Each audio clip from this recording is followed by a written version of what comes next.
Hi all, I'm Shelby Hartman, DoubleBlind's co-founder and editor-in-chief, and today we're talking about bad trips and how to navigate them.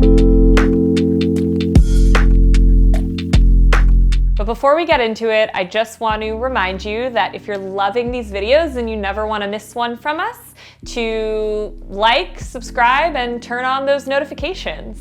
Also, if you didn't know, we have a free newsletter that we put out every week called The Drop-In, which is a collection of psychedelic news, interesting profiles on characters within psychedelics, as well as a whole section on going deeper into your journey on psychedelics. And we put a lot of love into this thing. And part of the reason that we do it is because we've experienced a lot of censorship on platforms like this one. Google, Instagram, you name it. There isn't a single third-party platform that we haven't been up against censorship and, losing access to features overnight, all kinds of stuff. And so we created a newsletter because we wanted to make sure that if, God forbid, we're ever kicked off any of these platforms, we always have a place to reconnect with you. So if you're interested in joining our community, you can check out that link at the description in this video. So let's get into it. Before I talk about some of the things that can potentially contribute to having a bad trip and also navigating it, I want to talk about this term bad trip, because in the psychedelic professional world, right, of like researchers, therapists, people who are really advocating for the legitimizing of psychedelics as medicines, a lot of people have tried to get rid of this terminology of the bad trip. And that's because bad implies that it's an experience that you should try to avoid, or that isn't beneficial in some way. And there are a lot of people who believe that things can emerge when you're on a psychedelic that are scary, deeply uncomfortable, all kinds of things. But a lot of times what that is it's content that's sort of living within you, living in your unconscious, that you're probably carrying around with you all the time, but that you have yet to really bring to the surface and look at. And, they say the only way out is through. And so in order to kind of achieve those levels of healing that you're looking for from those habits and those recurring kind of like harmful ideas and ways of being, you have to bring them to the surface and take a look at them and sort of process them and try to understand really what the root of them are, especially when we talk about things like substance dependence, for example, right? Like a dependence on alcohol, nicotine, cannabis, whatever it might be. There's a lot of languaging now within the psychedelic community around like the dependence is not actually the condition. The dependence is a manifestation of something that's happening on a deeper level, whether it's like trauma, depression, etc. And then people tend to reach for that kind of salve or that kind of numbing mechanism. So this is just to say psychedelics, Delos, the etymology of the word, is actually mind manifesting. And that's because there's this idea that, if you're experiencing something that's uncomfortable or bad, quote unquote, that really it's just manifesting or bringing forth what's already within you. So the terminology that a lot of folks prefer to use in the psychedelic community is challenging trip instead of bad trip. That being said, we also published a really interesting op-ed by Dr. Erica Zelfand, who is a physician that lives in New York, that is writes and talks a lot about psychedelics. And she basically said in this op-ed, I want to demystify the notion that there is no such thing as a bad trip, because sometimes I feel like things happen that are actually really harmful and really scary that don't necessarily serve a purpose. And I thought that that was a really interesting perspective, because it goes to this question of like, anytime you experience something uncomfortable, is it there to benefit you? Is it there to teach you something? Or sometimes it's just bad.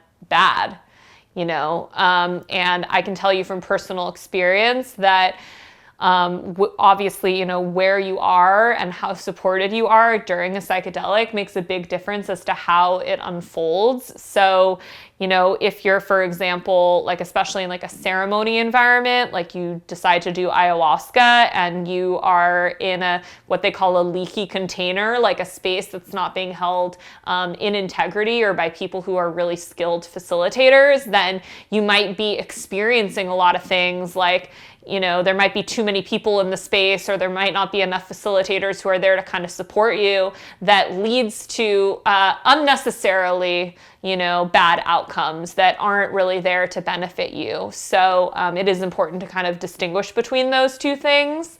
When you are tripping and something uncomfortable is coming to the surface, I think that's when knowing that you did everything that you can to be in a safe environment is really going to, benefit you psychologically and help you get through that trip. Because if you are at a festival or something, or in a ceremony container, or at a party where you're surrounded by people that you don't know that you necessarily trust, and things that are uncomfortable are coming to the surface, then it's going to be hard to know like what's going on there, and if it's coming from within and it's something that you have to look at, or if you're really just being triggered by your environment.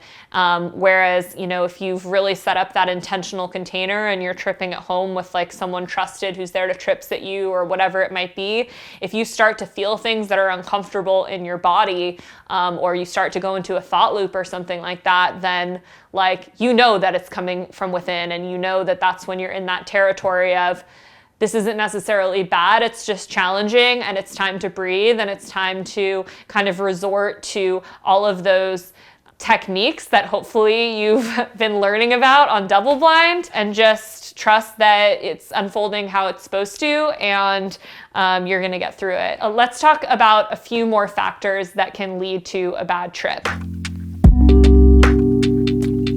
So I sort of referenced this before, but number one is tripping with the wrong people. Who are the wrong people? I'm gonna say the wrong people is anyone that you do not really trust. And if you decide to do psychedelics at a festival or something like that, then making sure that you have people that you trust with you. But when you're tripping, the reality is that you never know how it's going to unfold. Sometimes people go into a psychedelic and they're like, oh, I'm doing so well in my life, like everything's going great, and I'm just gonna take some shrooms and LSD and like have a good time. And then, they basically go into a panic and all kinds of uncomfortable things come to the surface. On the flip side, I've had experiences before where I'm scared to do a psychedelic because I'm going through a rough patch in my life and I'm feeling stressed and I'm worried that it's going to exacerbate those things. And instead, the psychedelic just weaves its way through the tendrils of my body and just relaxes my nervous system and allows love and light, but truly love and light and groundedness to come into me and remind me that there are other ways of being. So it's just impossible to know what's going to happen. And so the reason why you want to be with people who you're really comfortable with is because you don't want to be with people who you feel like you have to be a certain way around and that you're self-conscious around. So that if, you do start to kind of need support, if you start to cry or you feel nauseous or you start to act weird, quote unquote, or even if you want to do something crazy like take your clothes off, that you're not going to feel like you're being judged for that. Because really the most important thing when it comes to navigating a psychedelic experience is curiosity and flow and bringing as much sort of what they refer to as surrender sometimes into the experience, and just being willing to kind of sink into whatever it is that is coming forth. Oftentimes when you hear of people having really, really bad negative experiences on a psychedelic, what could be happening, I'm not going to say this is what's happening because it's always different, but what could be happening from a navigation standpoint is actually that the resistance to the discomfort is causing even more discomfort. And so oftentimes you hear about if you go into the thing, it's often not as scary as you think it might be, and then you can kind of go through it and come out the other side and graduate almost into the next chapter of your psychedelic experience. Whereas when you hear of people like, for 4 or 6 or 12 hours, I was just in hell, like a lot of times what's happening there is that people are resisting what's emerging for them, and then it's actually just keeping them stuck. One more thing I want to say about who you trip with is think about what you're trying to get out of the experience. Because if you are going into a psychedelic experience with the intention of doing really deep personal healing work, like you want to heal your depression or your alcohol dependence or trauma, something like that, then it might not be right for you to trip with other people, like friends who are also taking psychedelics, because it could end up being right if you're with the right people and, you feel like you have some competency to kind of self-regulate, and you also trust them to sort of be by your side if something starts to emerge. But like a lot of times what happens when you're tripping with other people is, they're also tripping, right? So they're also having their own experiences, and it becomes more about your experience with them and kind of the entanglement of all of your experiences as opposed to just like your specific experience. And so if you really want to look at a specific thing in your life, then sometimes it's better to trip by yourself if you feel like you have enough experience navigating the psychedelic space, or to have a trip sitter or a therapist or someone. And then you just, from the get-go, you're like, this experience is about me. And I'm not going to apologize for that. And I'm not going to be worried about other people because I'm the only one that's doing this, and I'm doing it for myself.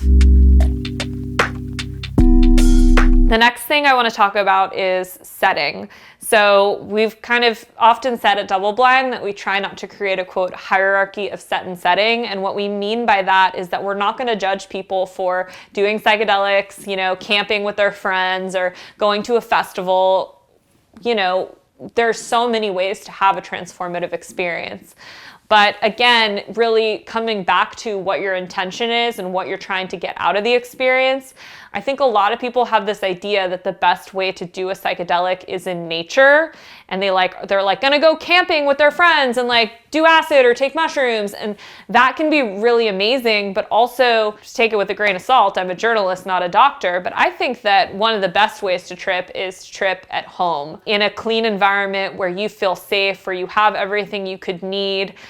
Because really, so much of these experiences can be internal. And so, yes, you can have a totally sublime experience in nature where you're like, laying on the ground, looking at every single ant on the log, and you're like, wow, nature. But also, like, a lot of times what happens when you're on a psychedelic is you just want to close your eyes and you just want to focus on what's emerging for you. And the most conducive environment for doing that really might be your own bed or your own couch, where like you have tea, you have water, you can get in the shower if you feel safe to do so.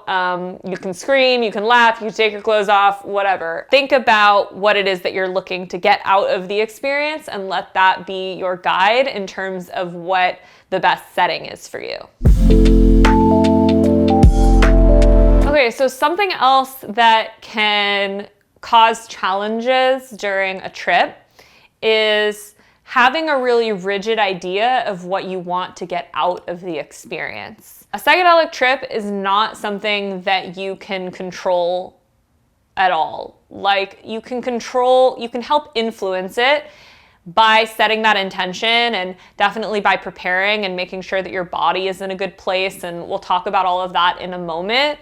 But at the end of the day, it will be what it will be. And like I said, sometimes you think it's going to be super fun and it's just scary. Sometimes you think it's going to be profound. You're like, did I take anything? I don't feel anything. Like, you just never know. And so Deanna Rogers, who's one of DoubleBlind's resident facilitators and does integration circles as a part of our membership, she's amazing. And she basically always says, curiosity is the best tool that you could have in a psychedelic experience.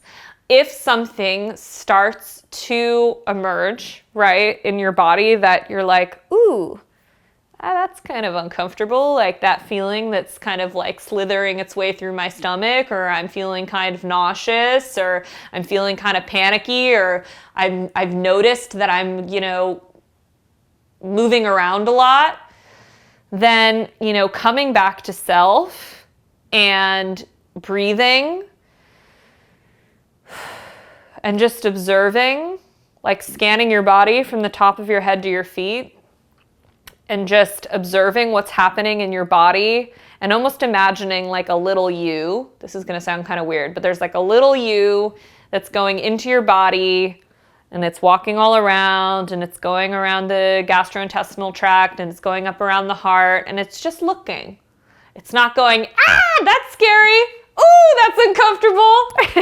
It's just like looking and it's going like, oh, I see you. Like, I see you uncomfortable feeling. And like, what is it that you're trying to tell me?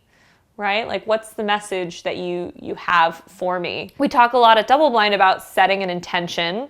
That's something that the psychedelic professional world is talking about more broadly, is the power of journaling ahead of time and really thinking about what you want to get out of the experience, and then coming up with a word or a few words about what it is that you hope to get out of the experience. This could be something very simple like inner peace, self-love, relaxation, joy. We recommend, as do the resident facilitators we work with, coming up with an intention that is simple and something that you can hold on to sort of when you're in the psychedelic space so that you can use it to come back to again and again and sort of repeat as a mantra as you concentrate on your breath. As Gabrielle Williams says, another incredible medicine woman that we work with at DoubleBlind, you go in with the intention but don't grip it too tightly.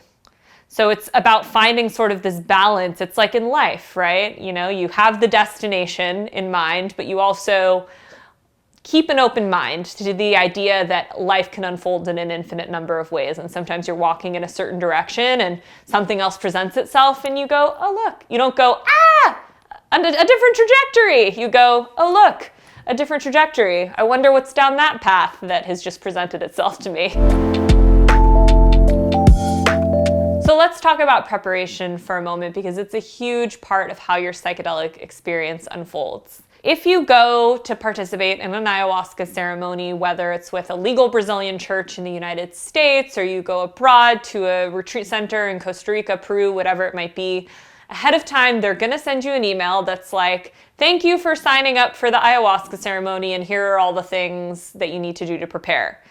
And on that list includes no pork, no salt, no caffeine, no alcohol, no sex with yourself or with other people. But the idea really is like just to kind of cleanse your body.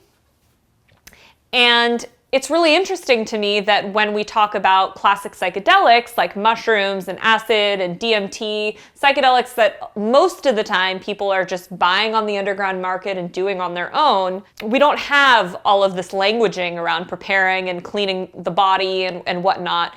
But, put the woo-woo aside for a minute and just think about your body. And of course, what you put into your body in the day or 2 or 3 or week prior to the psychedelic experience is going to affect how you feel, and then is going to affect how the experience unfolds. So if you are really concerned about a bad trip, so to speak, especially if you're someone who often experiences bodily side effects like nausea and things like that, then being really mindful of what you're eating and drinking and just how you're taking care of yourself in the few days leading up to the psychedelic experience can make a huge difference. I think a lot of people just do psychedelics spontaneously at night. Who knows what they've eaten the day or 2 before. I think it can be really powerful to do a psychedelic, earlier in the day. You go to bed early, get a good night's rest, get up in the morning, and then you're done tripping by, if it's shrooms and you took them around 10 a.m., you're done tripping by 4 or 5 p.m., and then you can do yoga, take a bath, get a good night's rest, integrate the next day. So there's just a lot to be said about like how you're tending to your body and how that influences how the experience unfolds. Now, I'm not going to say, drink chamomile tea and do yoga and you're not going to have a bad trip. But what I am going to say is that if challenging content emerges for you while you're tripping, following a period of tending to yourself really well, then again, take it with a grain of salt. I'm not a doctor, but my impression is that it's more likely to be content that really kind of needs to come to the surface and that you want to process, as opposed to I'm just feeling uncomfortable because I've been treating myself like shit, honestly. You do all the things correctly. You decide that you want to put a lot of care into your environment. You're tripping at your house, whatever it might be. I don't want to assume that that's the right environment for you, but let's say that you've put a lot of care into your environment. You've taken really good care of yourself. You've prepared, you've set an intention, yada, yada. You take the psychedelic, and 10, 15 minutes in, 30 minutes in, an hour in, you're like, ooh, this is not wonderful. Right? Like you start to, if it's mushrooms, a lot of times it's going to be nausea on the come up. It could also be anxiety. A lot of times what happens in the very beginning of the trip is that people are just very nervous about what's going to unfold. And so the anxiety of thinking about what might happen or thinking about the prospect of a bad trip almost makes it kind of like a self-fulfilling prophecy in that first like hour when you have yet to really experience psychedelic effects.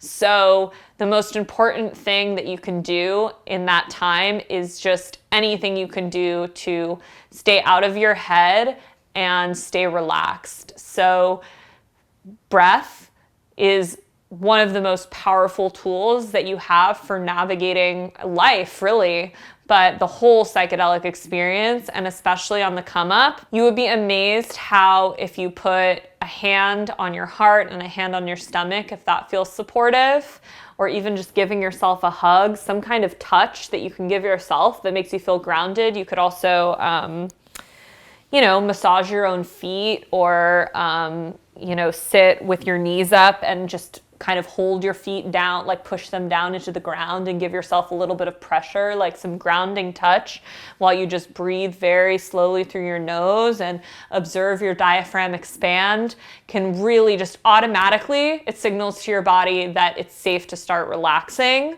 Your central nervous system starts to regulate, and the experience, it usually helps shift the experience. Sometimes what can happen when you start to really relax is that the uncomfortable feelings get stronger, because it wasn't just anxiety attached to what might come, but it was something that was really living within you that, the psychedelic was calling to you to take a look at. So, again, in that moment, like just coming back to that intention, reminding yourself that you're safe, trusting that you really approached this experience from a place of care. You thought about it carefully before you decided to dive in, and just coming back to that breath again and again. If you have like a trip sitter or a friend or someone else who's tripping, you can invite them to breathe with you, and you can both breathe very slowly out loud together to kind of help each other regulate. Another great thing to do is just to tune into the music. So music can be completely transformative for a psychedelic experience. And if you're tripping on your own or at home or with friends, putting a lot of care into a playlist ahead of time that you feel like is going to accompany your trip in a good way. So usually it's not going to be stuff that has lyrics or has like a lot of cacophonous like percussion, things like that. Usually people really vibe with sort of calming meditation, classical, ambient music, and just focusing on the music. I remember when I was at an ayahuasca ceremony just outside of Iquitos, Peru, in the Amazon, and I was sitting with these Shipibo Maestra elders, and they were singing these incredible Icaro, these traditional songs in ceremony, and I was really, having a hard time, and the maestra just kept saying to me, concentrarse, concentrarse, concentrarse, like focus, focus, focus on the music. And sometimes just really putting all of your attention on something outside of yourself, like the music, is going to be that thing that's needed to graduate you into the next chapter of the experience, because a lot of the healing can happen in your body or can happen in an unconscious level, and it's just your mind that's fighting it with every last bit of energy and will that it has. Something else that you could try if you're experiencing a really challenging trip is you could try changing up the scenery. So, at the risk of stating the obvious, you want to be really careful about like leaving your house and stuff or wandering around in nature when you're tripping. That being said, you know, if you're in your house and you have a backyard or a porch or somewhere where you feel safe, or you have a friend and you're not tripping super hard and they can kind of like link arms with you and walk around your neighborhood. If you live in a neighborhood that's not super urban, you know, being under the sky can really kind of shift you out of the headspace. In the same way, if you're outside, going inside, taking a shower if you feel safe to do so, or getting in the bath, again, only if you feel safe to do so and there's someone there to help you out, getting in your bed. You know, I can't tell you how many times I've been tripping outside in my backyard with a friend, and, you know, I'm just like, you know what I really want? To be in my bed. And like, I just run inside and get underneath all the comforters and surround myself in pillows, and I'm like, oh yeah, this is where I wanted to be all along. Psychedelics just can make you more sensitive to your environment, and a change in your scenery can greatly impact sort of the trajectory of your trip and your mood.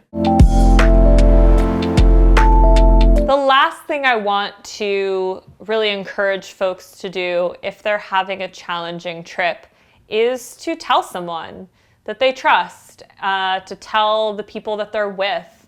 Don't be afraid to tell folks that you're struggling. And I think it's important. I always do this before I trip with someone for the first time.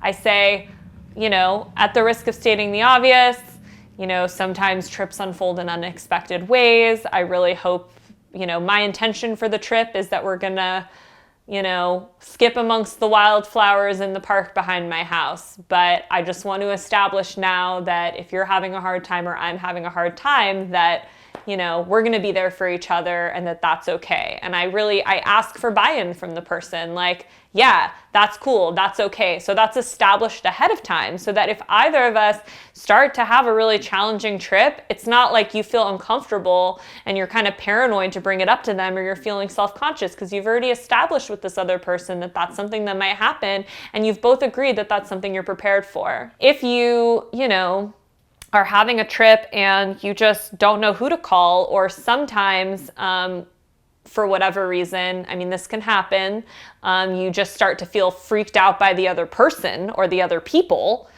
Even if it's someone that you really love, sometimes for whatever reason, like I remember one time I was tripping with my best friend on mushrooms and I was having a hard time and he was just like laughing hysterically. And for some reason, like I love this guy so much, he's still one of my best friends, but for some reason, his laughing just sounded like kind of this like maniacal like witch cackle to me. And it was like really freaking me out. And I was like, can you stop laughing? And he's like, what? I'm just laughing. Like everything's hilarious. And I'm like, so sometimes, I'm just saying, sometimes like even when you are really intentional about who you want to trip with, for whatever reason, if the other person or people are on psychedelics too, they don't necessarily feel like safe people to talk to. And so in that situation, if you don't have a friend that you can call, you could also call the Fireside Project, which is a free psychedelic hotline. And I have it saved in my like favorite contacts should I or a friend ever be tripping and like forget the phone number. But they're super amazing. They have therapists and all kinds of trained folks who are there who, you know, will talk you down basically and hang out with you for as long as you need. So if you've ever experienced a challenging trip before, or challenging trips, and you feel like you have advice for folks on how to navigate that, we'd love to hear your story in the comments below. And again, if you enjoy videos like this one, please like and subscribe. We also have so many incredible articles that are all free on our website, doubleblindmag.com. Until next time.